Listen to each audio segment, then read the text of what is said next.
By Crown Royal Regal Apple. Drink responsibly.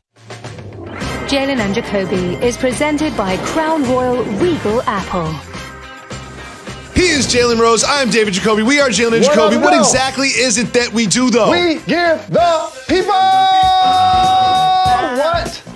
what they want. The Rams might not have a quarterback. We have a Heisman Trophy winner, but we start with the best team in the National Basketball Association. The championship Lakers went up against the Grizzlies and handled business, led by, of course, 26 from LeBron and 26 from AD. Jalen, what do you think about the statement the Lakers have made early in the season?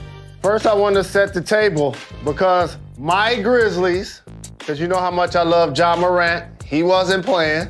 Jared Jackson Jr., who dunks on anybody with his left hand and shoots threes, wasn't playing. And Winslow, who they got from the Heat, wasn't playing. However, we know, just like in football, the Kansas City Chiefs have distinguished themselves as the best team in the league. Not necessarily saying that it's a slam dunk that they're going to win it, but that's who I'm picking to win it. It's the same thing with the Lakers in the NBA.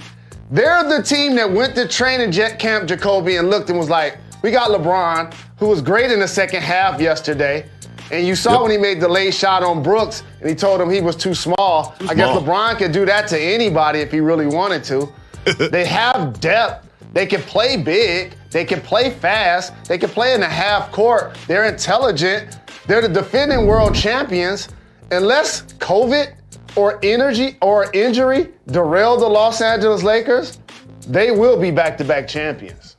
Oh, they will. And another thing I can see happening is just sort of like fatigue, just sort of malaise. Like Schroeder had double digits in this one and they folded him in well and they're folding in Trez. But this team, as you mentioned, is head and shoulders above everybody else in the league. They're the number one spot. There's a big gap and then it's 2 through 30. However, as you mentioned, that doesn't mean they're going to win the championship. We've seen what happened over seasons. We've seen what happens in playoff series. There are always upsets. But right now, unlike last year, the Lakers are the clear-cut favorite right now to win the championship and be the number one seed in the Western Conference. One thing that's worth mentioning, though, is third in defensive rating and sixth in offensive rating.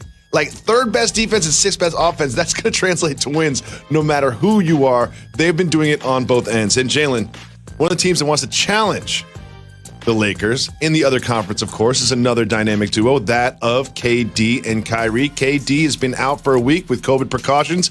Guess what? No problem. Kyrie went off. What did you see from the point guard of Brooklyn last night? I want to celebrate Kyrie because, like I've said, since he and Steph Curry rose to superstardom on the offensive end of the floor, like these guys are Harlem Globetrotters playing in the NBA. Do you see those moves, Jacoby?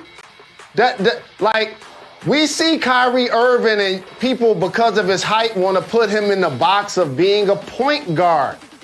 Look at him like you look at Steph, like you look at Dame. These dudes are prolific scorers who aren't charged with getting 10 assists. He sees himself the same way James Harden does. He looks at himself like a shorter version of Kevin Durant. And I can't front. When I saw him put up 55 against the Spurs a couple of years ago, that's when I thought of that example. I was clearly disappointed in the defensive effort by the Utah Jazz. Donovan Mitchell did score over 30. But for Kyrie to come out and play the way he did against a playoff team with a pair of $200 million players on the other side, it was extremely impressive. You remember that IG Live when him and KD, when Kyrie was like, no matter who's covering me, I feel like it's a mismatch? He's kind of showing that on the court so far this season. And one thing that's really interesting to point out during this is Steve Nash remixed the whole lineup.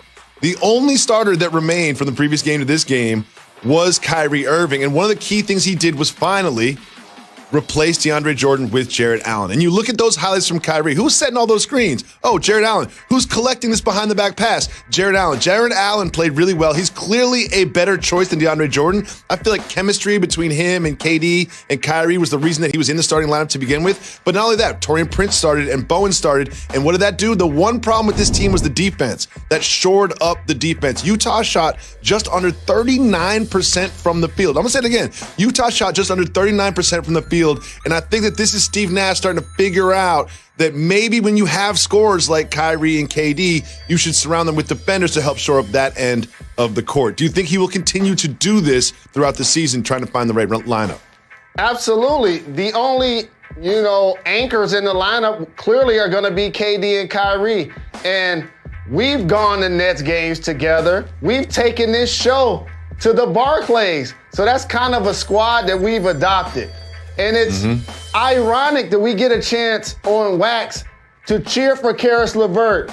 Like I cheer for him and I cheer for Dinwiddie. But you take it personal that Jared Allen ain't starting. You take it personal. I love Jared Allen. Yeah, you love Jared Allen so much. Why do you take it so personal? I agree with you, he should be starting. But I want the people to know how much you're a fan of his and why you take it personal that they have the nerve not to start your guy. Well, it all started in that series against the Sixers. Now, did they win the series? No. But did they go back and forth a little bit? Yes. And Jared Allen showed that not only can he, rim, and dunk, he can also play defense against Joel Embiid somewhat. Obviously, no one can stop Joel Embiid, one of the best big men in the league. But then they bring in DeAndre Jordan, clearly because he's friends with KD and Kyrie. And now if I'm Jared Allen, I'm like, wait a second. I'm a rising role player in this league, and you're going to bring in this vet who does what? Rim protects, rebounds, and block shots and dunks? That's what I do. You're bringing him in just because he's friends with them too?